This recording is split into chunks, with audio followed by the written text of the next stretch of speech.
नमस्कार, मी गौरी सूर्यवंशी. एस मराठीमध्ये आपलं स्वागत. वळूया आजच्या बातमीकडे.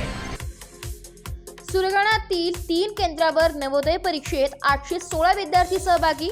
सुरगाणा तालुक्यातील 3 केंद्रावर नवोदय परीक्षा पार पडली आहे. यात चौथीतील 816 विद्यार्थ्यांनी यात भाग घेतलाय.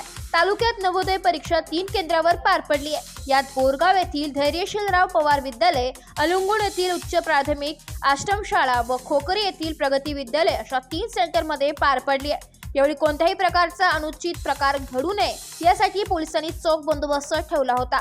यावेळी नवोदय केंद्राचे कर्मचारी व शिक्षक उपस्थित होते. एस मराठी न्यूज साठी प्रतिनिधी लक्ष्मण बागुल, बोरगाव. अशाच नवीन ताज्या घडामोडी जाणून घेण्यासाठी आमच्या एस मराठी न्यूज चॅनलला लाईक करा, शेअर करा, सबस्क्राईब करा आणि बेल आयकॉनला क्लिक करायला विसरू नका.